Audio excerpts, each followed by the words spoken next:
بانشان پودکاست به سرپرشتیا سردار شنگول و فرزان شیر به سیزن دویم را جاره کدن لپیشبری ویه. دوان هفته انده هبی برنامه این خواه و میوان این خواه کسین که وکه پورتره این هفته هاتنه هل بجارتن دیم جارو رامان گریدای سربورین جیانا خواه ین روشنبیری به گوهدارین بانشان پودکاست را پار ببکن. ام دبیجن گوه خوب بدن به. داکو ام دنگ لدنگی هف زیده بکن. مرحبا گوهدارین عزیز، از سردار شنگول. از فرزان شیر.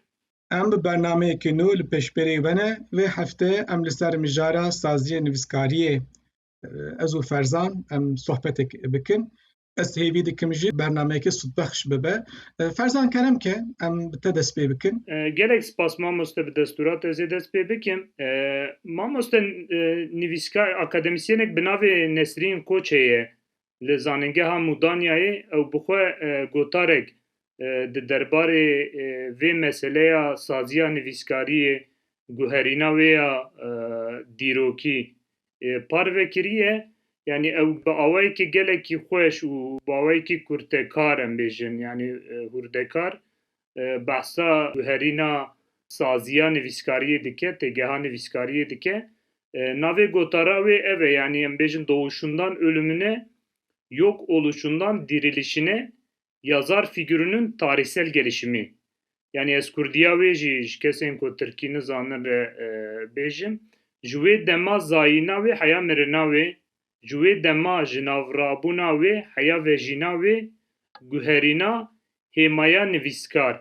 Yani peyva nivîskar çava derketiye u çi merhaleyan ra derbaz bûye hatiye demame.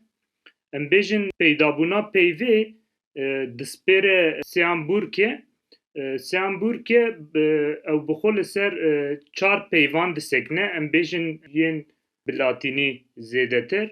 Agere wekî tu perform yani icrakirin ez bi xwe yani latîniya wan li gor xwendina wan telafûz dikim dibe ku cudakarî hebe bila guhdarên me li me biborin. Awgere heye tu girov dibe yani bi tirkî gelişmek yani wek pêşveçûn em dikarin bêjin. Ao iyo heye tutay yani bağ kurmak yani girêdan yani em bêjin yani insan wekî ku bevdû ve tên girêdan tiştên bi vî rengî lê maneya xwe ya eslî eko yani em bi vê serdema xwe bikar tînin yani nivîskarên modern eko bi îngilîzî jî dibin autor ew bi xwe ji peyva latînî ya oktor dertê li gor bûrke ew bi xwe ev peyv bi xwe yani dibe ku ji peyva Yunaniya Otentium derhatibe yani bi vî rengî bêtir nîqaştên di zimanên îngilîzî de bi navê bi destpêk û navê otor gelek peyvên cuda hene em bêjin otorîtî tiştên wisa filan writer û otor jî ji hev du cuda ne em wextê li pêşkeftina dîrokî ya fîgûra nivîskariyê dinêrin mamoste ji serdema navîn heya demameya dijîtal ango bi gotina wê dibe postmodernîzm yani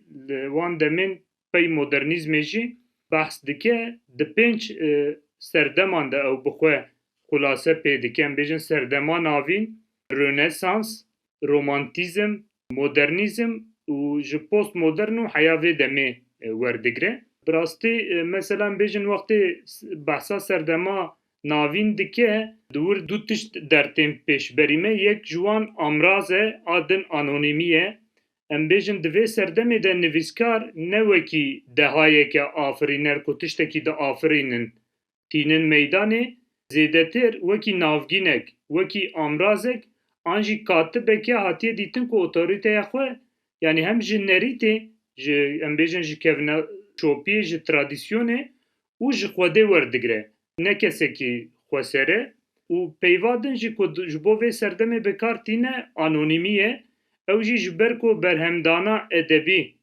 di vê serdemê de piranî li dêran û wekî hewildaneke kolektif dihat meşandin ji têgihiştina nivîskariya takekesî ya îroyîn gelekî dûr e zêdetir binyadeke anonîm zal û serdest e di vê serdemê de wextê ji wir tê Rönesansê em bêjin ji Rönesansê heta ronakbîriyê em bêjin bi tirkî dibên aydınlanma kesayeta hukukî yani dibên tüzel kişilik û xwedîbûn mülkiyet dertê pêş برونه سانسر پیشکتنا تاکیکسی yani yin individual û peydabûna matbaatê tu ji gelek caran û di podcastên berê dibêm ez bawerim di vê podcastê de tu yê gelekî behsa vê yekê em bêjin kapîtalîzma matbaatê filan bikî ev peydabûna takêkesayetî û peydabûna matbaatê têgeha nivîskariyê ji binê ve diguherîne ew lezeke mezin dide bi rastî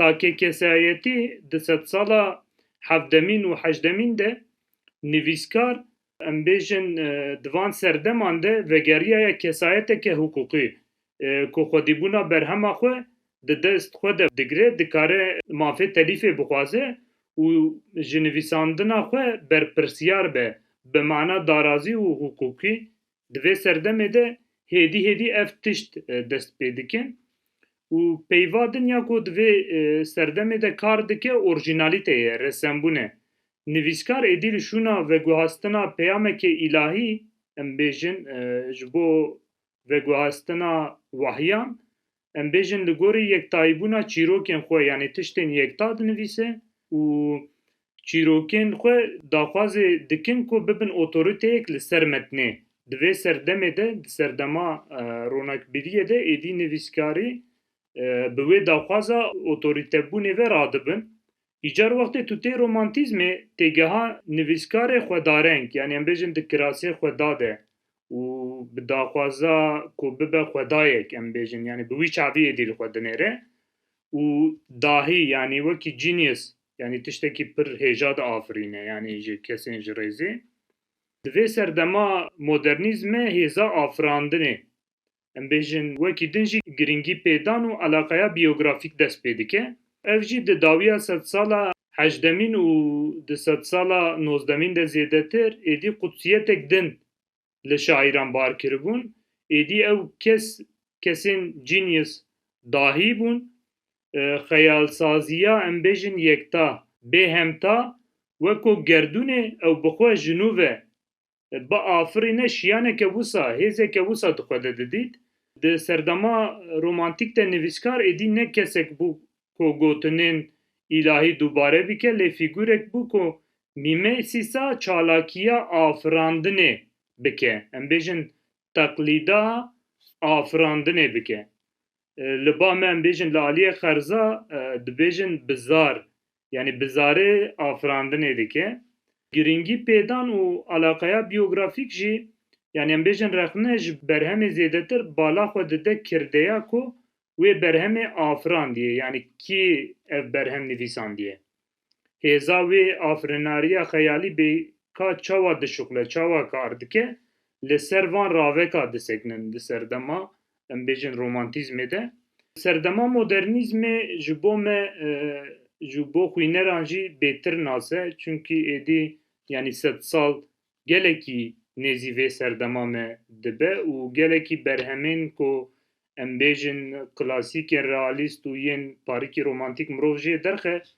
piraniya kesên xwendewar zêdetir berhemên modern dixwînin û êdî di wê derê de karaktera em bêjin nivîskariyê hîn bêtir ji her kesî ve tê fehm û li vê em bêjin di nîveka sed sala bîstemîn de rexneyên radîkal li hemberî wê cûre ya nivîskariyê bilind dibû ku otorîteya mutlak ya nivîskar heye li ser berheman yani em bêjin ev otorîteya ku li ser metnê ye êdî ji aliyê sinifa rexneyê ve tê analîzkirin li hemberî vê rexne tê dayîn di vê serdemê de em bêjin heya postmodernîzmê û bêtir jî ji aliyê kesên binyadger ve tê rexnekirin têgehên nû û em bêjin tiştên gelekî nûwaza tên pêşkêşkirin yek ji van Ronald Barthes e ya din jî Foucault ye em bêjin Foucault Barthes mirina nivîskar radigihîne û em bêjin Foucault jî bêtir bi erka nivîsê ve mijûl dibe ez dixwazim di vir de yani jiyên ji serdemên din bêtir parêkî li ser van her du ka biseknim mesela em bêjin Ronald Barthes bi wê baweriya Barthes em bêjin nivîskar xwedî otorîteyeke hêza wê li ser wateyê zale ji ber ku xwedî zimêne yanî zimên di dest wî de em bêjin dibe mesela Nesrîn Koç peyva kilîtkirinê bikartîne dibe azadkirina metnê jî bi kuştina nivîskar pêkane yanî em bêjin li gor Bart nivîs hatiye kilîtkirin ji aliyê nivîskar ve bi kuştina nivîskar re ev tişt êdî serbest dibe yanî metin ji nivîskar tê azadkirin bi min jî wisa tê ku metin di nav sindoqekek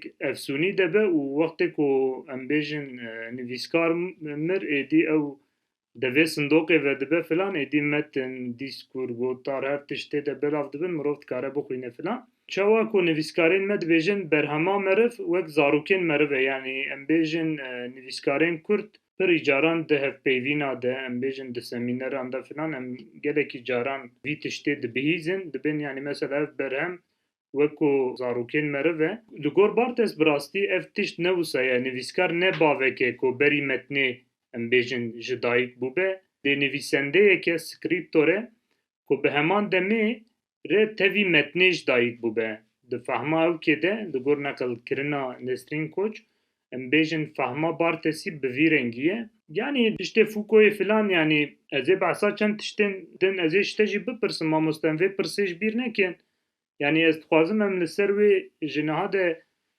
bifikirin yanî divir de tiştê pejoratîv çi ye yanî nivîskar mirina nivîskar em bêjin giringiya metnê gelê giringiya nivîskar bi xwe jî testêk nake em ê dûre vegerin van yanî piştê danîna çarçoveya giştî wextê em tên ba Foucault nivîskar ji takekesekî rastîn zêdetir wekî erk û fonksiyonekê yanî ez peyvekî çêkim wek erk nûserekê di dezanîn ku ev erk nûser sînora gotar û dîskur rê em bêjin gotarê diyar dike û belav dike her wisa wextê mirov tê serdema postmodernîzm êdî vegera nivîskar yanî wekî ku Nesrîn Koç dibêje ji nû ve sazkirin dest pê dike û vegera nivîskar bêtir jî wê em bêjin zalbûnê wê fokusê dide ser wê têgeha nivîskarên nav metnan yanî em bêjin di roja me de nivîskar ne wekî otorîteye mutlaq ya metnê lê wekî karaktereke honakî an fîgûreke dîrokî bêtir jî di romanan de zêdetir tê xuyan carekî tin dertê pêş ango zêdetir xuya dike yanî ez dirêj nekim yanî wek xulase wisa bêjim mamoste bi kurtî yanî ji vê gotara Nesrîn Koç dertê ku nivîskar di serdemên navîn de wekî navgîn amraz û amûreke di ronakbîriyê de dibe xwediyê tiştekî xwediya wî tiştê afirandî di romantîzmê de doza xwedêbûnê dike di paş binyadgerî de êdî fonksiyoneke di roja me de jî yanî ew bi xwe kirdeyeke binyada wê ji nû ve hatiye sazkirin û bi giştî çarçoveya tarîxî dîrokî û guherîna wê bi vê rengî ye bi rastî min merak kir yanî gelo tu hem dikarî tiştekî di van zêde bikî hem jî yanî divê wextê ku em pirî caran di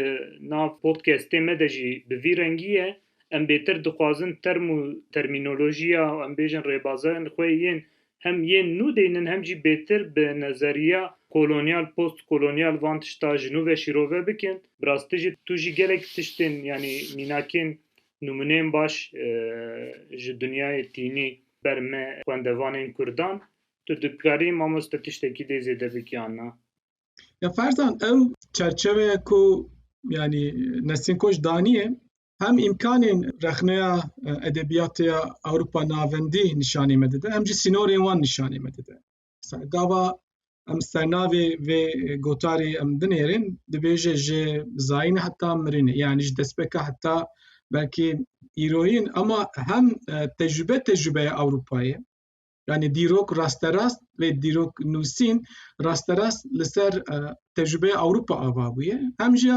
coğrafya ji Ewropayê hem imkan dide me hem perspektîv dide me ama hem jî gelek kemasî ji meriv dikarê têde bibîne û peyda bike gava min guhtar kir ev axaftina te çi hat bîra min axa bernameya Tarık Alî hebû derbarê peydabûna dîroka edebiyata dinyayê de bahsa Cervantes dikir di vê bernameyê de Cervantes û Don Quixote dikir.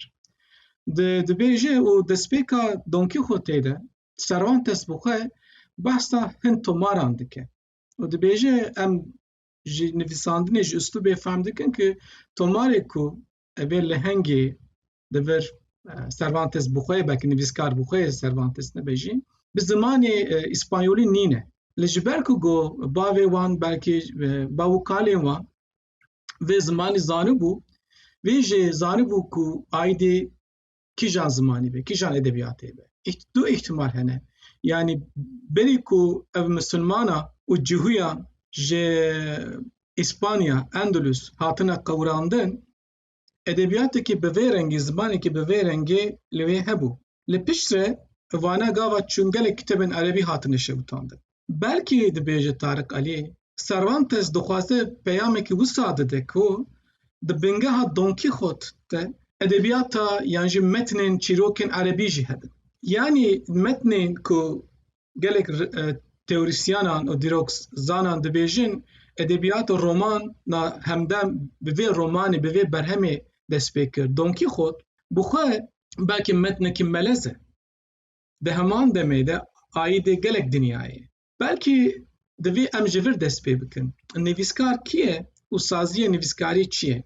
Aîdê milletekê, aîdê tenê dîrokekî Ewropî ye yan li seranserê dinyayê di serdemên cuda de û li coğrafyayên cuda de li gor tecrübeyên vê serdemê, rastiyê vê serdemê wekî te gote destnîşan kir, pratik û penaseya nivîskarî diguhere. Helbet diguhere. Gerem bala xwe bidin tecrübeyên gayrî Ewropî yan derve Ewropê çi ye? Mesela du sê tişt hat bîra min. Yek, gelên ne-Ewropî yani edebiyatekî belkî ez bêhtir heya min ji wan heye. Mesela edebiyatekî Latîn Amerîka û edebiyata Afrikî em li wan binêrin. Gava nivîskarek radibe û ser zimanê xwe, li ser edebiyata xwe tiştek biafirîne, divê nevê biriya perwerdehiyê dibin tesîra edebiyata kolonyal de bimîne. Ev destpêka wî ne destpêkekî Ewropî ye. Elbet gava ku Tarık Alî bala me dikişîne, her çi qas Ewropa xwe wekî destpêkek nîşan dide, bêyî ku qeşo ku bêyî wan ti kes tune bû, na elbet gelek nivîskarên Ewropî nav nedin jî gelek nivîskarên ne-Ewropî ilham girtine. Di Rönesansê de jî wisa bû, di felsefeyê de jî wisa bû. Ev tişt ji bo milletên ne-Ewropî bêhtir di ortê de ye, bêhtir rast e. Çi ye? Gava nivîskarekê di kolonî de peyda dibe, pêşî ne bi zimanê xwe, bi zimanê Ewropî edebiyat nas dike, edebiyata nivîskî nas dike. Yani nivîs ku ilham dide, yan jî edebiyatê hemdem mümkün dike, pêkan dike, di şert û mercên kolonî de zehmet e. Zû bi zû pêk nayê. Pêşî nivîs ji destê wan diçe. Mesela ew Walter Mignolo gotibû, min jî nivîsandibû, gelek însan jî nivîsan. Yani gava Antonio de Nebrija gramera kitêba gramera îspanyolî nivîsand û gava Christoph Kolomb û fatihên dagirkerên vê çaxê xistin binçengên xwe diçin dunyayên nû Amerîkayê Latîn, destê wan de ne tenî şûr û încil hebû. Di bin çengên wan de kitêba gramer jî hebû. Yani bi hezara kitêbên ku bi alfabeya gelên Latînî hatibû nivîsandin, hatin şewitandin, piştre wê kitêba gramerê da destê wan. Ev yek e. Yani kitêbê gramer di destpêkê de ji bo gelên kolonî problemek e. Çünkü gramer ne aîdê wan e. û radibin nivîskariya xwe, piraniya wan li ser edebiyatên kolonyal, zimanên kolonyal ava bikin. Ev yek tişt e. Kerem ke tu tiştek diye. Ew ki mamosta podcastên me yên berê yani tiştên ku me li ser wêjeya cîhanî filan ew tişt anîn bîra me ev gotina te bi min wekî ku yani ji vê dîrokê tedî guherîna nivîskar bi vî rengî ye yani yek ji pirsgirêkên kolonyal jî ew e yani em bêjin wextê Foucault, Barthes em bêjin Derrida bixwe jî em bêjin wextî pênaseya nivîskar dikin yani ew kesekî dihesibînin û nivîse ye kesekî ku dinivîse heye û nivîse ye ev wextê tê sehaya derveyê Avrupayê çi lê zêde dibe em bêjin tasdîqkirina te yani tu bi xwe xwedî nivîs bibî jî nivîsa te bi xwe hebe jî û te bi xwe nivîsan dibe jî heya ku li wê derê neyê tasdîqkirin وەکو me tedî di meseleya komara edebiyatê de me pir nîqaş kiribû ev tişt meseleya tasdîqkirinê problema herî mezin yanî ji vê dîrokê bî û ji axaftina te bi min ew tê yani ew tasdîqkirin belê li dervê cîhana Avrupayê li sahayên kolonyal nivîskar dertên lê wextê navenda Avrupayê û kolonyalîzmê biryar bidin ew nivîskarin ew wekî nivîskar tên qebûlkirin wextê berhemên wan li zimanên Avrupî werin wergerandin wekî ziman tê qebûlkirin ev tişt ji bo kesekî vê dawiyê em bêjin Tim Parks li ser zimanên dinyê dervê îngilîzî jî heman nîqaşa tîne lê bi giştî tam ne wisa ye ev zêdetir wekî ku te diyar kir ji meseleya gramerê pêve ji bo nivîskarên em bêjin bi termînolojiya kevin cîhana sêyemîn yani ji bo nivîskarên Avrupayê nivîsandin û qabiliyetek bes e lê ji bo dervê Avrupayê di cîhana sêyemîn de meseleyek tasdîqê jî lê zêde dibe yani piştê ku em qebûl bikin bi zimanê me were wergerandin yani pêdiviya wergerê jî ji bo nasnameya nivîskariyê wekî şertek lê zêde dibe.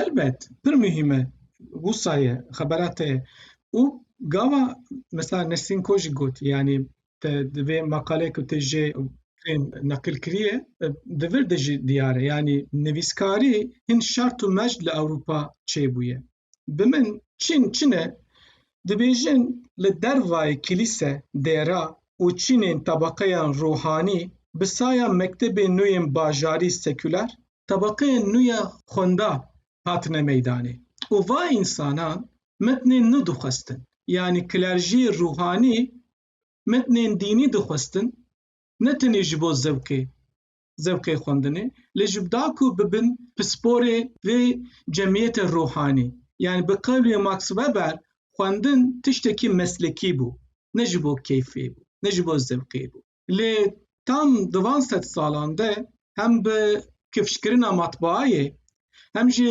avakirina mektebên seküler li kêleka metnên dînî ku ji bo meslekê hewce bûn ji bo xwendinên zewkê ji bo însanên ji rêzê metnên nû hatine afirandin nivîskar ew kes bû ku pêşî wan metnan afirand hem çîrokên kevn bi uslûbê nû afirand Cem Kurdadê jî wisa ye feqîhê Teyran Ehmedê Xanî metnên nû ji bo xwendewanên girseyî bêtir afirandine ne tenê ji bo sahib rewacan ji bo gelemperî girseyê însanan afirandin lê gelo û pişt re jî matbaa mekteb avakirina mekteba û bazara zimanê ne wisa ferzan yani yekgirtina zeman û ji bo vê zemanê jî bazarekî yekgirtî û ewlekariya ku dewletê tesîs kiriye ji bo peydabûn û belavkirina vê zemanê van metnan di şert û mercên kolonî de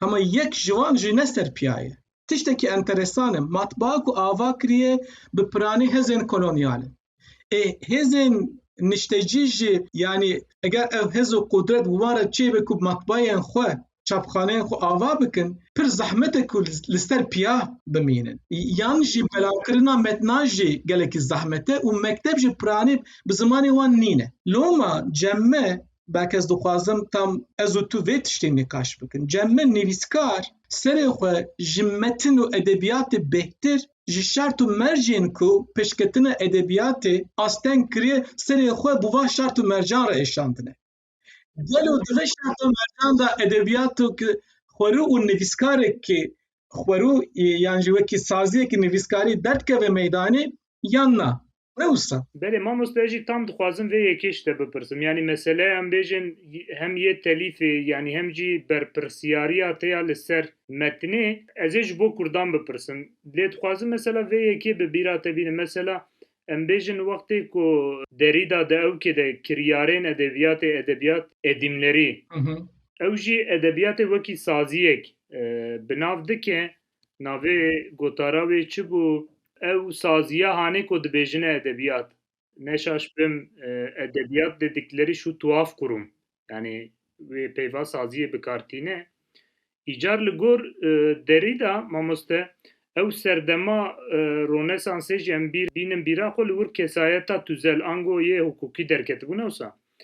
Mesela derî da dibêje heqê nivîskar heye yani em bêjin li wir êdî çi heye tiştê ku nivîsandiye kî berpirsiyar e mesela vê pirsê di vê gotarê de dike. Mesela em bêjin tiştek nivîsiye tamam. Em bêjin nivîskar mirîbe li ortê metin hebe kî berpirsiyar e. Ev li gor derî da yani hem ji bo demokrasiya dahatûyê imkanên pir tiştan datîne ber mirov hem jî dibêje yani hem dibe berpirsiyarî hem jî bê berpirsiyariyên em bêjin gelekî mezin tê dene. Mesela wextê dibe nivîskar tiştekî dibe berpirsat tê em bêjin honake. Ev yek doza Yavuz Ekincî anî bîra min ew dozek ji bo Pirtûkawî lê kiribûn. Mesela Yavuz Ekincî dibêje em bêjin bi Tirkî parve dike dibe kurgû yargılanamaz. Mesela derî da jî behsa xetereya vê yekê dike. Yani mesela mirov her tiştê bêje û berpirsiyariyê negire yani wê kî berpirs be yani mirov wê kî rex nebike yani ji hêla wekî ve em lê nenêrin yani ji hêla ji milê xwe ve lê nenêrin. Mesela em bêjin Yavuz Ekincî ji milê me ve ye. Em ji milê demokrasiyê ve ye. Yani em dijî wê dozê ne. Lê tiştê ku berovajiya wê pêke hebe ez dixwazim vêya bipirsim mamoste te dî ev jî bi hukukê saz dibe ya tu dibê ez xwediyê vê kitêbê me. û wextê ku tu kitêb belav dikî dibe jî mesela kopîkirin û filan bê destûr qedexeyê. Yani çünkü em bêjin Serdar Şengül biryara vê yekê dide û bi xwe nivîsandiye û heqê wî parastiye. Lê li sahaya kolonyal em bêjin hukuk tune. Ev tişt çawa pêk tê yani tu vê têkiliya hukukî çawa dibînî. Heqên nivîskariyên li ser çawa ku teşe dide nivîskariya wî. Pirs mühim e. Belki ez werime pirsate belki ew meseleya authorship yani şahsiyeta kesayetiya nivîskarî cem Kurda da çawa hat nîqaşkirin û vê nîqaşê çi qas girêdayî bi tecrübeyên Ewropîyê, çi qas girêdayên bi tecrübeyên netewê dewletên her derî dinyayê û çi qas girêdayên bi milletên kolonyal e. Belki em dikarin ser gotinên xwe li ser vê meseleyê xaç bikin. Vê meselê jî hem çîroka Hesenê Metê êş ku li hengê wî darînê Daryo ye yani ji bo kê dinivîse nivîskarê Kurd, ji bo çi dinivîse û armanca nivîsînê çi ye. Hem Rebezan Alam di gotara xwe bertirefkirina kemasiyekê de vê çîroka Hesenê Metê ji xwe re kiriye derd dike navenda rexneya xwe. Gelo eger edebiyata Kurdî de nivîsandin bi xwe berterefkirina telafîkirina kemasiyekê heqê me heye ku em bêjin nivîskar yan ji bi qeblê rolan bart divê em ji we re bêjin nivîsende. Mesela Remezan Alam vê tiştê de edebiyata Kurdî rexne edebiyata Kurdî de em bêjin kir mijarê xwe li ber çavê me raxist û kesê din ku li ser hem vê çîrokê hem jî çîrokên dinên Hesenê Metê ku derbarê saziyê nivîskariyê de pênc çîrokên din jî ev jî di gotara xwe de analîz kir. Hilveşangeriyê di çîrokên Hesenê Meteyê de. Em ji vir fehm dikin ku meseleya nivîskariyê yani Tu behsa nivîsa Zülküf Ergün dikî. Erê Zülküf Ergün em Zülküf Xoşevî Zülküf Ergün. Mesela di vir de em fehm dikin di edebiyata Kurdî de mijara me ye wisa heye. Xwesteriya nivîskar mümkün e yan jî tiştekî maqûl e. Yani xwestekê ku wisa maqûl e ji imkaniya bêtir gelo maqûl e. Ji ber çê dibêjim? Mesela Edward Said di kitaba xwe ya The World, the Text and the Critic yani di dinya di metin û hem di rexneyê de di serî de di beşa rexneyê seküler de îddiayên li derdora Ewropa, Amerîka yên akademîk û rewşenbîriyê ku metin edebiyat û rexneyê tiştekî xwerû û li derva dinyayê û karê profesyonela dibînin rexne dike. û dibêje na hem nivîskar hem jî metin di nav dinyayê de ye. Dibêje worldliness. Ji ber ku di nav dinyayê de ye, dinya bi hêzên xwe yên cuda hem afirandina nivîskarê de hem jî afirandina metnê de rolek vî heye. û hem metin hem jî nivîskar tenê dikare şexsiyeta xwe bi şerkirina bi va şart û mercan re înşa bike. Yani xweserî tiştekî xwezayî nîne dibêje. Em dikarin tenê xweseriya metnê jî xweseriya nivîskariyê jî bi şert û mercên ku em dorpêş kirine em xwe ji dûr bixin hem ji jinû ve girê bidin. Filiation and affiliation dibêje. Yani em vegerin wextê pirsa xwe em dikarin vê jî lê zêde bikin. Yani li hember wê derhukukî jî xwe saz dikin wisa em pê vegirê dibidin. Aynı wisa ye. Yani pêşî kîjan şart û merciyan da ev nivîskar peyda dibe. Yani hem nivîskariya xwe hem metnên xwe divan şart û mercên dîrokî û civakî de siyasî de înşa dike. Nikare ne xwe teslîmê va şart û merca bike, ne jî wa şart û merca înkar bike, peşguh bike. Yani divir de bi min hêjî di edebiyata Kurdî de mesela Remezan Xoja rexne dike. Yani dibêjim metnekî dixwaze peyamek bigihîne, vêga edebiyata xwe dike qurbanê vê peyamê. Ji xwe metnên baş dixwe peyamek digihîne, dihewîne dibêje. Yani vî jî dixwaze edebiyatê ji lepên ji tesîrên siyasetê rizgar bike. Em jî dibêjin divên viya jî da ku vê nîqaşî temam bikin, em viya jî bikin. Gelo metin dikare û bi çi şeklê dinyayê îzole bike, yani eger îzole neke bi çi şeklê dinyayê tekîldar bibe. Mesela Saîd pir mînakekî ecêb dide. Got kesên ku li bombebarandina Vîetnamê de rol girtine wekî leşkerên mezin di heman demê de klasikên dinyayê dixwendin. Kesên ku wek tiştê bihîstê gotin nemimkün e. Çira nemimkün e? Yani çünkü di hîşê wan de metnên klasîk, metnên estetik di heman demê de insanên mirovên estetik diafirîne. Na. Mamoste edibên belkî divir de em mewkê jî zelal bikin. Yani ev meseleya siyasetê jî yani wekî ku berdevkên siyaset û propagandayê bi vî rengî mirov ew bibe yani ji bo her du gotaran jî ji bo ku nebe neheqiyek. Yani çünkü mesela îgiltin gelek tiştên li ser vê apolitîzmê yani dûrî siyasetê peyamê filan tiştên wisa jî dibêje. Yani edibêm qesta her dukan jî yani bertarafkirina kêmasiyekî ji zû vebû min xwendibû filan. Yên mamoste Zülküf Ergîn jî gelekî ev milê siyasetê vexurt e. Elbet ez gelek ehemmiyet didim her du nivîsan û bi min nîqaşekî baş anîne rojeva me. Ev dibêjin em çawa dikarin vê nîqaşan temam bikin. Em çawa dikarin yani li derdora van nîqaşan van metnan meseleya xweseriya nivîskariyê, xweseriya metnê bêhtir nîqaş bikin. Elbet hişyariyekî wan didan pir girîng in. Çünkü gelek metin û nivîskarên me jî hene wekî min got edebiyata xwe, metnê xwe teslîmê rasterast ya partiya ya derdorên siyasî kirine yan ji sloganan kirine. Yani bêtir qesta her duka jî bi vî rengî ye yani ne polîtîk bûna bi maneyeke giştî ye yani em wisa bêjin. Elbet.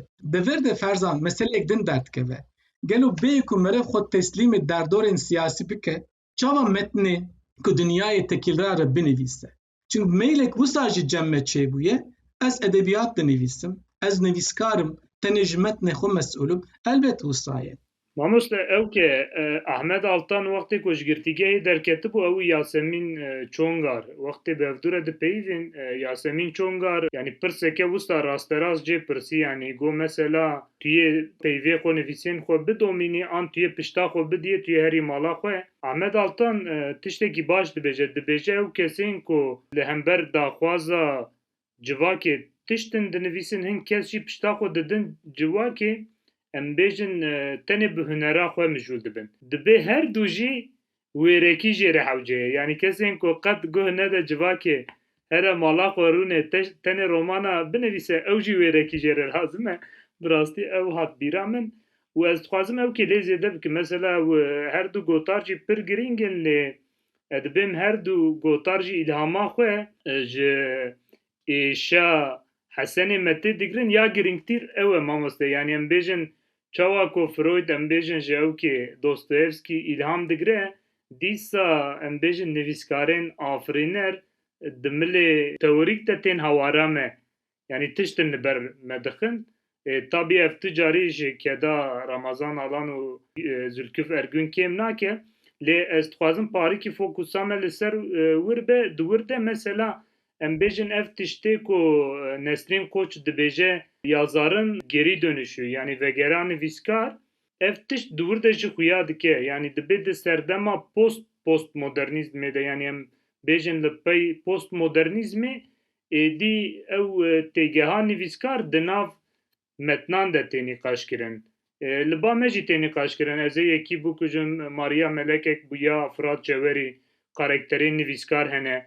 Lê herî bêtir yani herî zêde yani wek gotarnûsek wek rexnegirek ê ku vê meseleyê girtiye destê xwe û pê nivîsandiye xuyaya Hesenê Metê ye û çîroka êş e. Yani mirov edibê belkî beşek ji jê re lazim be mirov bi taybetî belkî li ser wê çîrokê hûr bibe çünkü ew tiştê ku dibêje di nav jiyana rojane de gelek caran jî em laqê van tişta dibin yani tiştê ku Zülküf Ergün mamoste jî neqil kiriye tedî ew behsa nivîskarek û helbestvanek dike em bêjin behsa bi giştî di wê çîrokê de behsa Mehmet Uzun dibe îcar mesela dûr de behsa Hesenê Metê behsa wekê dike dibe mesela nivîskar daxaftina xwe de digot no em kulîlkên welatin em ê filan filan tişt av bidin behsa noka jî dikir îcar vegêran dibêje mesela nok nayên avdan ez zêde dirêj nekim mamoste ev tişt ev kanî bîram yani 4-5 sal berê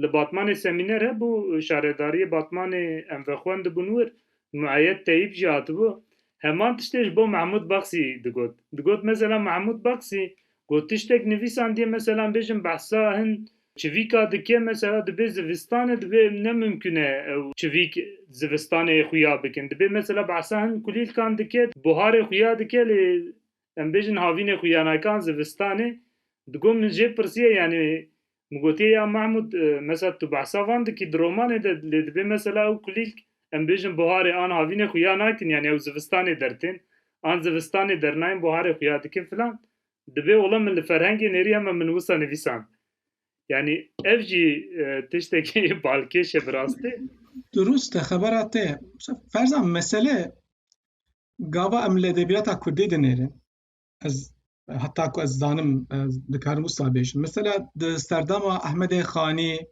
Melayê Cîzîrê Melayê Batî Feqî Têran de em hem hebûna hez û iqtidarê hem çanda bajarî û bajarwaniyê hem hebûna medrese û kitûbxanê hebûna kiteba hem jî piştewaniya erke siyasî jî em dibînin û li gor belkî serdemên cuda azadî jî tê de hene yani gava em li jiyana Xanî Cîzîrî Feqî Têran dibînin vane her sî jî gerok in heta diçine Tebrîz Tehran Baxda Kahîre Şam li her welatê dimînin vedigerin ew zanistên xwe berfirehtir dikin fehma xwe edebiyatê berfirehtir dikin û vegerin kirin malê Kurdan lê gava em li serdama modern êdî yani dinêrin xusûsiyeta Kurda heye em her tim dibêjin yani di serdama modern piraniya Kurdan tekçûnek e wendabûna otorîtê ye wendabûna gelek jê de bajaran e tunebûna mekteban e û kolonyal e tecrübeyekî kolonyal e mesela ez dixwazim tiştek bala te bikişim nizanim fikra te çi ye gava em li tecrübeya nivîskarên Yekîtiya Sovyetê yan jî Kurdên Kafkasyayê Kurdên Yekîtiya Sovyetê binêrin gava Yekîtiya Sovyetê piştgirî dida Kurda nivîskariya Kurda mesela modelek cûreyek nivîskarî jê derket em li berhemên wan binêrin têde feodalîzm axatî nizam çawa tê nîqaşkirin û wekî nivîskar xwe çawa dibînin deyndarê kê dibînin minneta wan ji kê heye ev wekî saziyek nivîskarî çawa derte meydanê salên şestê de li Baxda gav peymanek navbena ew Iraq û Kurda da çêbûye zanîngehê Baxdayê de nivîskarekî nû modelekî nû derket meydanê di dewra Komara Mehabadê de nivîskarekî nû modelekî nû derket meydanê salên siyê de di nav Kurdên Bakur da nivîskarek çawa derket meydanê diaspora de çawa derket meydanê ez dibêjim gav ev darînê Daryo jî yani çîrokê êşê ku hem mamoste Remezan alan hem mamoste serê xwe pê êşandine nîşanî çi dide mesela di resmê wêneyê celadetle şer dike mîrê min ev çi mîresek belayekê te dame ev nivîs nizam jî ku derket celadet bi xwe ji xwe neemîne gazında xençera min nivîs yani gelo nivîskar destê xwe dirêjê xençer bike destê xwe dirêjê qelema bike her dukat dikare de heman destê de di heman demê de di her du desta de bibe mesela Remazanan divê werde jî yani nivîsekê xweş nivîsiye yani em mesele em nikarin bi bernameyekî jî yani çareser bikin ama cemme mesele vekî saziyekî nivîskarî her tim şert û mercên ku astengî li ber nivîskariyê derdiket di nav şer de ne û nikare xwe penase bike ciyê xwe belkî tam peyda bike nizanim fikra te çi ye Ya fikra min divir de ew şert û merc mamoste yani şert û mercên pir giranin yani pirsa min a hukukî ew bû jî yani mesela tiştê ku em bêjin teoriyên Avrupayê têde dixitimin yani mesela em bêjin Pierre Bourdieu teoriya sehê em bêjin yê biwarê filan mesela û yê teoriya xweseriyê ji hêla aborî ve li ser nivîskariya Kurdî kar nake yani çünkü sermiyana aborî di nav nivîskariya Kurdî de tune ye û em bêjin ev meseleya hukukî ku derî de behs dike li ba Kurda kar nake yani çünkü derveyî hukukê ne yani şert û mercên ku Kurd têde ne ew teşeyek dide wan lê ew teşe de heman demê de bawayeke resen yani naşibe ku tecrübeyên din yên cîhanê li wan zêde dike û her wisa mesela pir balkêş e yani em bêjin darîne daryo çîroka êş loma pir girîng e di wextekî pir zû de bi ya min mesela Hesenê me tê bi van yêka hesiya ye lê gelo em bêjin bi hestên gerdûnî fehma gerdûnî ye an bi fehmeke biçûk ya cemaatî divê mesela mirov vê yekê jî nîqaş bike em bêjin mesela wextê di êşê de derbas dibe dibêje ev nivîskar dibê xwe wekî xelîfe didît çima ne peyvekî din mesela em bêjin ew bi xwe min di teza xwe de jî nîqaş kir em bêjin Mehmet Uzun xwe wekî bavekî dibîne heya ku ew bimre Firat Cewherî jî xwe wekî bavê çîroknivîsiya Kurdî dibîne piştî wefata Mehmet Uzun ew dibe li pey Mehmet Uzun ez hebûm û Helîm Yusuf bavê Nazê jî ji salên notî ve muhalefetek li dijî vê dikin mesela em bêjin bavê damezrîner kurucu babalık filan yani ew xwe wekî bavek dibîne lê mesela Bartes dibêje êdî têkîliya bav bi metrên re miriye metin û nivîskar bi evdûre ji dayîk dibin lê Mehmet Uzun dibêje ez bavim û lê zêde dike wek bavê zimanê Kurdî jî ew dike lê ji bo Hesenê me tê û di çîroka êş te ev bi çi rengê reng vedide xelîfe yani belkî ev jî cihê nîqaşê be yani û her wisa ev nîqaş bi giştî li diasporayê pêk tê yani ev her çar nivîskar jî piranî diasporayê ne û li wê derê ne û şertên wan û êmê vir û qet li hev nake yani divê ev jî cihê nîqaşê be ferzan mesela tu ji teza xwe de wekî epigraf jî bikaranî ev ê Jose Carlos Maritegao Literature on Trial ev edebiyatê ku hatiye darzandin hatiye mehkeme kirin hem jî metnên Kanafanî jî ev ê edebiyata berxwedanê de jî dibêje yani vana ez ê wekî metnên norm qebûl nakim ama şiroveyên cuda ne behsa tecrübeyên cuda dikin yani li yekî li Amerîka per û yek li Filîstînê behsa peydabûn û belavbûna edebiyatê dikin û nivîskara jî dikin tecrübeyên din û her yek ji van li gor tecrübeyên xwe hewl didin ku term û tegehên nû biafirînin ez dibêjim yani ev nîqaş ez hêvî dikim ji bo afirandina term û tegehên mêyên resen jî xizmet bike çünkü gelek nîqaş hene gelek dert hene mesela ew meseleya bavitî yani saziya evê pederşahî di nav edebiyata Kurda de ez carina di fikrim gelo ev kurdolojî yani beşên ziman edebiyata Kurdî Enstitûyên Kurdî li şûna sala 2010 sala 1950 nodan da ava bûna belkî 20 sal berê dest pê bikira gelo geşedana edebiyata Kurdî hem ji aliyê afirînerî ve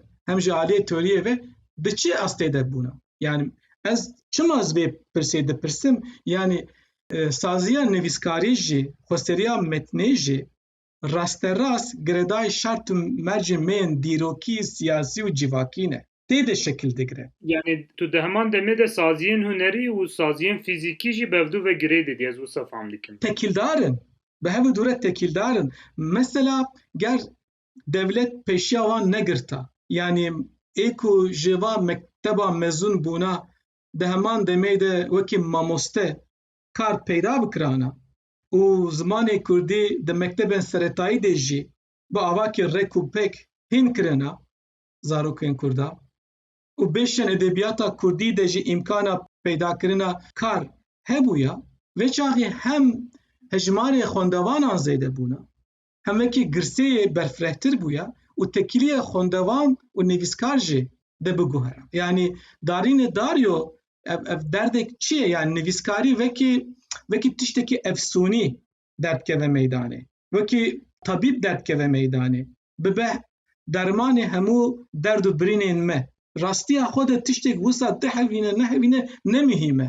Êdî ne çekdar, ne şervan, ne siyasetmedar. Vê çaxê jî nivîskar.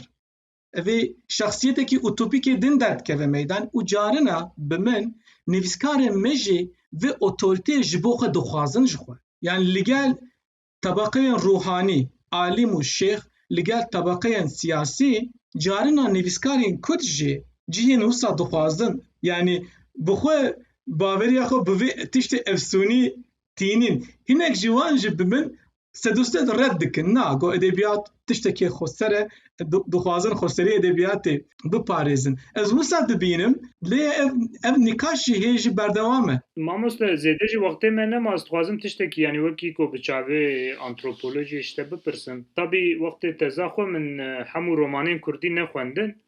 Hinek ji wan yani em bêjin ji destê yekemîn min xwendin û li ser cûreyên wan fikrên min hebû filan, piranî em bêjin. Hinek ji wan em bêjin di ser berheman de em bêjin tarzên wan dihatin nivîsandin. Hinek ji wan em bêjin di paş berga kitêbê de, hinek ji wan jî em bêjin gotarên rojnameyan, xebatên akademîk yên tezan, nivîsên dijîtal, hevpeyvînên nivîskaran filan. Tiştê ku bi giştî ji bo romanên kurmancî min pê derxist derveyî cûreyên nû yên modern, postmodern gelek tiştên din piranî otobiyografîk in mamoste. Piranî otobiyografîk in.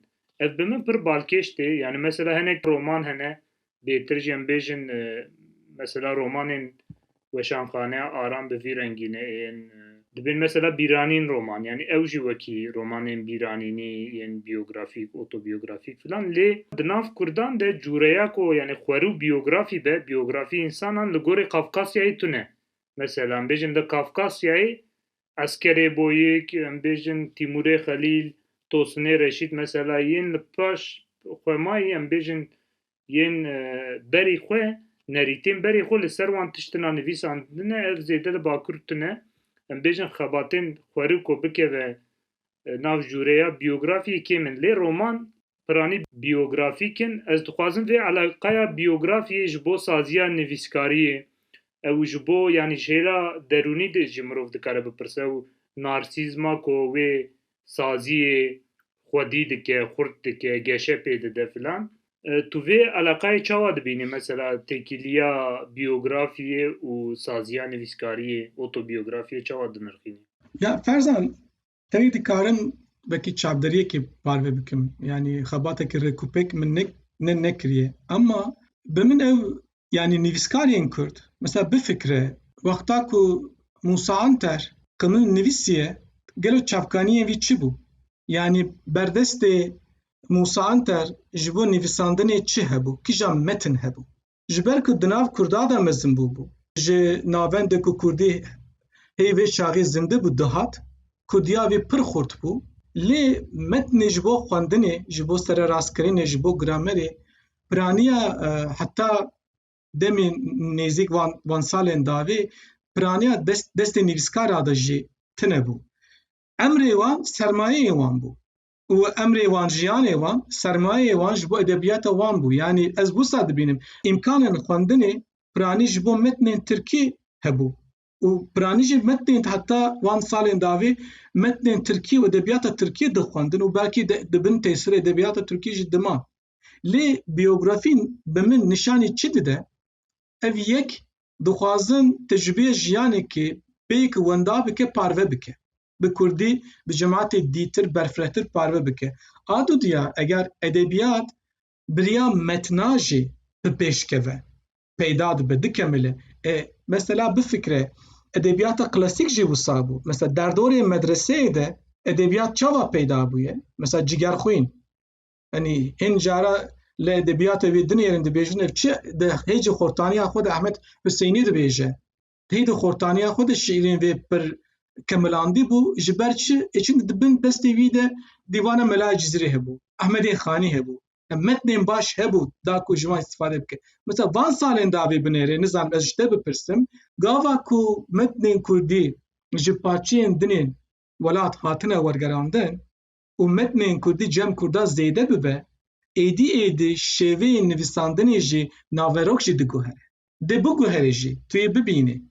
Yani êdî nivîskarên nû nîvşên nû ne tenê jiyana xwe binivîsin. Êdî edebiyatên xwe li ser metna jî ava bikin. Bi min piraniya nivîskaran emrê wan sermiyana wan edebî emrê xwe bû, emrê wan bû. Ev tiştê ku tu dibêjî pir balkêş e, te dî hirand dînk jî dibe yani her Ermenî bi xwe belgeyeke yani Kurd bi xwe jî wisane yani. Wisa ye elbet wisa her jiyanek belgeyeke wekî dixwestin yani arşîvên zulmê û arşîvên berxwedanê ku li ser rihê wan hatine evê neqişkirin yan jî zebtkirin pêşî vê tiştê bibêjin.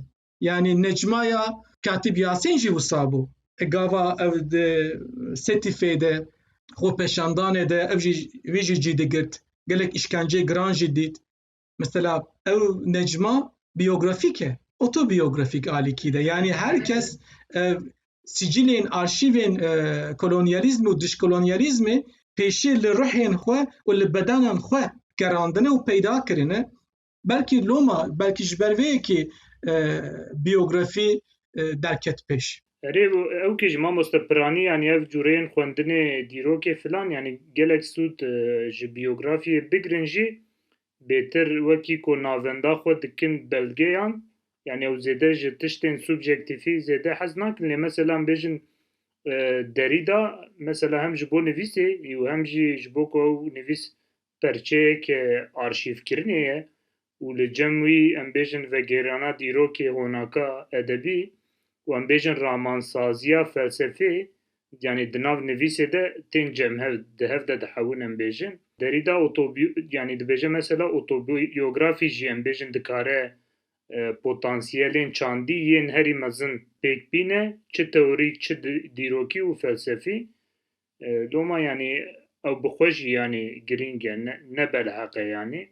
Fatma Savcı di bernameya xwe de wisa digot. Mesela got gava min dît ku berçavê min hevalê min hat kuştin em sê heval bûn. Yek ji min hat kuştin hevalê din giriya ez negiriyam. Min helbesta xwe ewil li ser hevalê xwe ez nivîsim gotiye. Piştî got di zindanê de min şîrên xwe li ser kaxizên cîgereyê min nivîsan ku.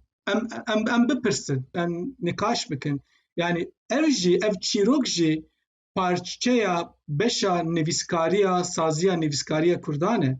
Gişa wan nemimkün e di heman tecrübeyê de em tasnîf bikin. Ama tecrübeya nivîskariyê Kurda rasterast girêdayê tecrübana wana Kurdbûnê ye. Çawa vê tiştê dikin edebiyat ev tiştekî din e. Êdî ev qabiliyet estetik vê çaxî dikeve dewre. Yani her yek ku vekî Fatma tecrübe kiriye şair jina wan derneketiye. Her wisa mamoste em bêjin prestîjeke yani îtibareke nivîskariya Kurdî ya mezin jî bi demerê hêdî be jî yani bi demerê çêbûye mesela baş tê bîra min mesela têkiliya min û arşevê Özkan pir baş bû yani li ser Messengerê filan em pir dipeyivîn. Carek min jê pirsîbû yani ew neşaşbim destpêkê de erebî nivîsandiye. Got di cenazeya Cegerxwîn de got min hewqas însan dîtin ew roj got min biryar da ku ez bi Kurdî binivîsim. Yani rola vê yekê jî yani rola nivîskariya Kurdî û em bêjin hastiya asteke ku mirov dil bijandinê pê bike û dilê xwe bibijîne û bêje ya ez jî bibim nivîskar çünkü kesekî wek Cegerxwîn wextê dimre qas însan tevlî cenaza wî dibin. Ez di wexta cenazeyê Mehmet Uzun de li Amedê bûm vê çavê. Baş tê bîram hatta ez tam di ortê de bûm yani. به چاوی من به چاوی خودی همو کلانان تجی بو جه اکینجلال بگر حتی دری چیه نرسان همو ری هاتبون گرتن ملیون انسانان کم کربون جبو وی جنازه یعنی شرط و مرج نویسکاری ام نکارن بلکه پناسه یکی بسیط بدن تجربه کردان پر آلینه و لگور وی تجربه جوری نویسکاری دن جدت کرد جه طبقه جدا جه تجربه جدا باجاری گندی ایکو دناف سیاست دنه ایکو دلدر و سیاست دنه بجنو مر مسئله زایندی وانا گشت امکان ددن نویسکاری جدا بمن و هیویا من اوکو و نویسکاری جدا فهما نویسکاری جدا د ادبیاتا قومی کم نقاش دکن بکوین تکری بکوین نقاشه هیویدار می وسا جیبه به ماموسته وسا باورم باشه ماموسته یعنی دبیم ام هاتن داویا برنامه خو گوتنک ته هی تو لیزیده بکیان ام سپاس دکن هیوی دکم برنامه که خوش بویه ام جی گلکی سپاسیات دکن صحبت که گله خوش بو ماموسته ام وکی هر جاره گهدارین خوره ببیجن بلا گوهک لمبن گوهک جیل دنیبن بخاطری و بخاطره